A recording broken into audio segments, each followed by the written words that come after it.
ujeedada munaasabaddan ayaa ahayd dhiirigelin lagu dhiirigelinayo ciidanka shaqooyinka kala duwan ka qabta caasimada deegaanka ee magaalada Jigjiga iyo dhalinyarada sida dhow ula shaqeysa ciidankani. Dhiirigelintani ayaa dhabada u xaalisa sidii ciidankii bulshada u wada shaqeyn lahaayeen isla markaasina ay iskugu xidhmi lahaayeen. Munaasabaddan ay kasoo qayb galeen komishineer ku-xigeenada komishinka booliska deegaanka, la taliyaha komishinka booliska deegaanka, hoggaanka nabadgelyada maamulka magaalada Jigjiga, gudoomiyaha federeeshinka dhalinyarada maamulka magaalada Jigjiga iyo marti sharaf kale ayaa waxaa daahfuray munaasabaddan komishineer ku-xigeenada komishinka booliska deegaanka iyadoo ciidankani dhiirigelinta loo qabanayna kula dardaarmay in bulshada si hufan looga shaqeeyo.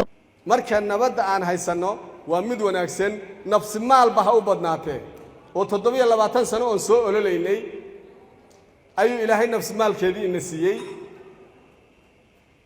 marka aynu u istaagno arrinta al-shabaab inaynu seelkeeda xididada u siibno, aynu la halgano, aynu dhalinyaro iyo bilays labadaba aynu u istaagno.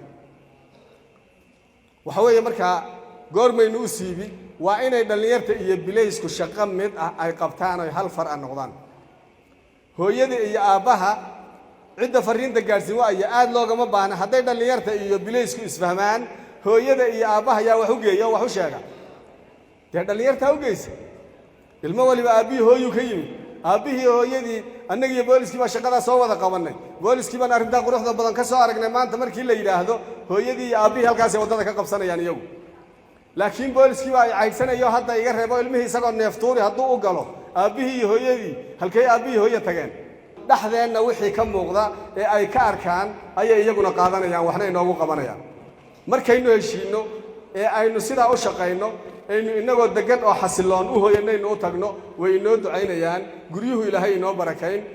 waayahay wada jirka booliska iyo dhalinyartan aabihii hooyo kaga farxin karnaa. waa xafladii rokoona waxay ahayd aan qabsanay oo aynu ka aan ogol lahayn. xafladii hadda u dambeysay iyo shirweynihii aan waxa weeyaan aan sida nabadgelyada ku maamusnay ee si fiican ku soo gutinay bay ahayd.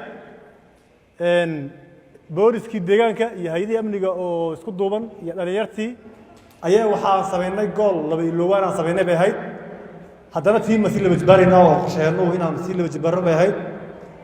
marka guud ahaan dhalinyarta deegaanka, ciidanka deegaanka waxaad ku mahadsantihiin oo idinka mahad celinaynaa shaqadii wanaagsaneed ee caasimada Jigjiga ka qabateen.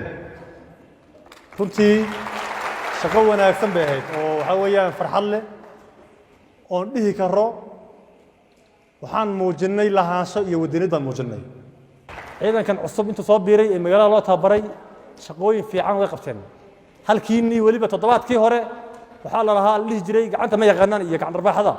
idinkoo dadka dharbaaxinin dadka aan shaqeynaa ammaan badan baa idin yaa magaalada ku jirta.